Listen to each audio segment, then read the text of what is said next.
বর্তমানে বিজ্ঞানের কল্যাণে আমরা দৈনন্দিন কাজে যা ব্যবহার করে থাকি তার অধিকাংশটাই বিজ্ঞানের অবদান। বর্তমান বিশ্ব এবং এর প্রগতির নিয়ন্ত্রণ হয় বিজ্ঞানের মাধ্যমে। বর্তমানে বিজ্ঞান এমন কিছু আবিষ্কার করে থাকে যা গোটা বিশ্বকে তাক লাগিয়ে অবাক করে দেয়। তো চলুন বিজ্ঞান কিভাবে প্রাকৃতিককে হার মানিয়ে পুরো বিশ্বকে অন্য লেভেলে নিয়ে গেছে। কৃত্রিম বৃষ্টি। জলবায়ু পরিবর্তনের কারণে কিছু কিছু দেশে বৃষ্টিপাত হয় না, এবং এর মধ্যে অন্যতম চীনে প্রাকৃতিক বৃষ্টিপাত না হওয়ার কারণে কৃত্রিম বৃষ্টিপাত সৃষ্টি করে। তবে কিছু প্রশ্ন থেকেই থাকছে, কৃত্রিম বৃষ্টি কি, কৃত্রিম বৃষ্টি কিভাবে সৃষ্টি করে, এবং কৃত্রিম উপায়ে কিভাবে বৃষ্টি নামানো সম্ভব। গত কয়েকদিন আগে চীন কৃত্রিমভাবে বৃষ্টিপাত নামিয়েছেন। চীন কত ডলার খরচ করে এই কৃত্রিম বৃষ্টি নামালো, এবং কৃত্রিম বৃষ্টির জন্য কেন এত ডলার খরচ করেন চীন। তো অনুরোধ রইল পুরো ভিডিওটি দেখার জন্য। তো স্বাগতম আপনাকে টেকনোলজির আরো একটি নতুন ভিডিওতে। চীনে অতিরিক্ত তাপদাহের কারণে শুকিয়ে যাচ্ছে ফসলের মাঠ ও নদ-নদী। এর ফলে দেশটি আর্থিক ও অর্থনৈতিকভাবে ক্ষতিগ্রস্ত হচ্ছে। বর্তমানে ক্ষতিগ্রস্ত কমিয়ে আনতে কৃত্রিম উপায়ে বৃষ্টি নামাচ্ছেন চীন। এশিয়ার সবচেয়ে বড় নদী ইয়াংজিতে শুকিয়ে যাচ্ছে পানি প্রবাহ। হুবই প্রদেশের ইয়াং নদীতে অবস্থিত নদীটির পানি 1865 সালের পর ইয়াং নদীর পানি সবচেয়ে বেশি শুকিয়েছে। রকেট মাত্রায় কমিয়েছে পানির স্তর। এর জন্য জলবায়ু পরিবর্তনের প্রভাবকে দায়ী করা হয়েছে। দেশটির কৃষিকাজের পানি স্বল্পতা দেখা দিয়েছে।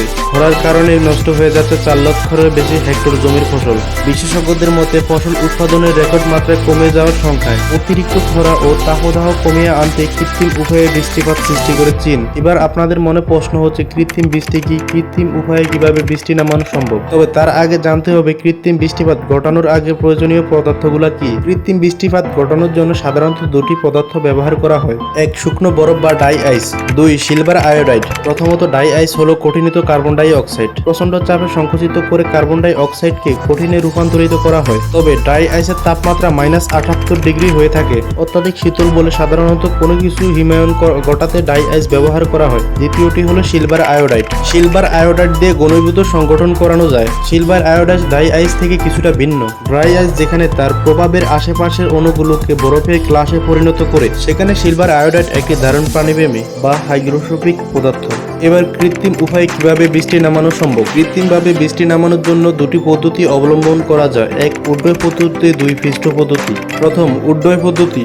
বিমান দিয়ে মেঘের স্তরের উপর উড়ে কৃত্রিম ঘনীভূত সৃষ্টির জন্য ড্রাই আইস বা সালভার আয়োডাইড ছড়িয়ে দেওয়া হয়। দ্বিতীয়টি হচ্ছে পৃষ্ঠ পদ্ধতি। এটি হচ্ছে ভূমি হতে বিমান, রকেট বা মিসাইলের সাহায্যে মেঘের উপর নিক্ষেপের মাধ্যমে বায়ুমণ্ডলের ট্রপোস্ফিয়ার এলাকা বা মেঘের দেশে ঘনীভূতকারী পদার্থ রকেটের মাধ্যমে ছড়িয়ে দেয়। তবে রকেট বা মিসাইল কয়েকটি খণ্ডে জোড়া লাগানো থাকে। উপরে উঠে সে জোড়াগুলো বিচ্ছিন্ন হয়ে যায়। এরপর রকেটের একটা অংশ নিচে নেমে আসে, আর একটা অংশ যেটা রাসায়নিক পদার্থ রাখা আছে সেটা উপরে চলতে থাকে। যে অংশটা বিচ্ছিন্ন হয়ে পড়ে যায় সেটা নামার পথে প্যারাশুটে করে নামে, যাতে নষ্ট না হয়ে পুনরায় ব্যবহারের উপযোগী হতে পারে। এবার প্রশ্ন হলো, কৃত্রিম বৃষ্টি কি বা কৃত্রিম বৃষ্টিপাত কি। কৃত্রিম বৃষ্টিপাত হলো প্রাকৃতির উপর বৈজ্ঞানিক প্রভাব খাটিয়ে সংঘটিত বৃষ্টিপাত। এজন্য প্রথমত মেঘকে সৃষ্টি করতে হয়। দ্বিতীয় পর্যায়ে এই মেঘকে বৃষ্টিপাতের উপযোগী অবস্থায় নিয়ে আসতে হয়, এবং তৃতীয়ত মেঘ গলিয়ে ফুটায় ফুটায় বৃষ্টি জড়ানো হয়। তবে সচরাচর এই প্রক্রিয়া আকাশের ভাসমান মেঘকে জলের ফোঁটায় ফোঁটায় পরিণত করে কৃত্রিম বৃষ্টি ঘটানো হয়। তবে মহাকাশে বেঁচে থাকা অনুপযোগী মেঘগুলোকে জোর করবে বৃষ্টি হিসেবে মাটিতে নামিয়ে আনাই হলো কৃত্রিম বৃষ্টিপাত। কৃত্রিম বৃষ্টিপাত অর্থ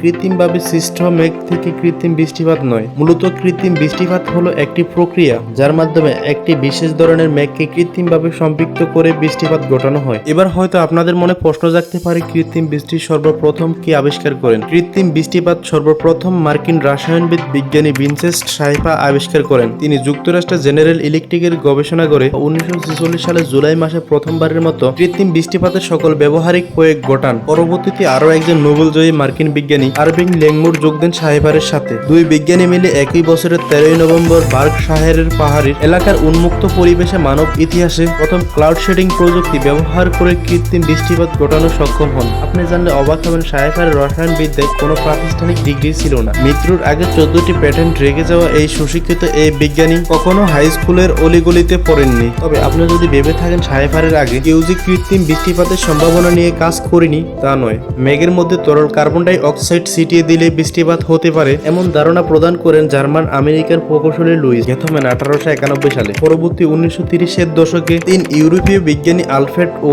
জেগোর মাধ্যমে বরফের সংশ্লিষ্ট ছড়িয়ে দিয়ে কৃত্রিম বৃষ্টিপাতের তাত্ত্বিক রূপরেখা প্রদান করেন, যা পরবর্তীতে জেনারেল ইলেকট্রিক ল্যাবরেটরিতে বিমানের গবেষণা যন্ত্রাংশ নিয়ে গবেষণার সময় সাইফার ল্যাংমুর প্রমাণ করে দেখান। এবার হয়তো প্রশ্ন জাগতে পারে, চীন কত ডলার খরচ করে এই কৃত্রিম বৃষ্টি নামিয়েছেন। তবে এখন পর্যন্ত জানা যায়নি চীন কত ডলার খরচ করে এই কৃত্রিম বৃষ্টি নামিয়েছেন। তবে একটা ধারণা দিতে পারি, এর আগে দুবাই $500 মিলিয়ন খরচ করে কৃত্রিম বৃষ্টি নামিয়েছেন। ভিডিওটি ভালো লাগলে শেয়ার করতে পারেন। আপনি যদি এমনই রহস্য, রোমাঞ্চ, আনকমন, ইন্টারেস্টিং ভিডিও দেখতে পছন্দ করে থাকেন, তবে টেকনোলজি চ্যানেলটি এখনই সাবস্ক্রাইব করুন এবং পাশে থাকা বেল বাটনটি প্রেস করুন। তো দেখা হচ্ছে আগামী এপিসোডে। ততক্ষণ পর্যন্ত ভালো থাকুন। ধন্যবাদ।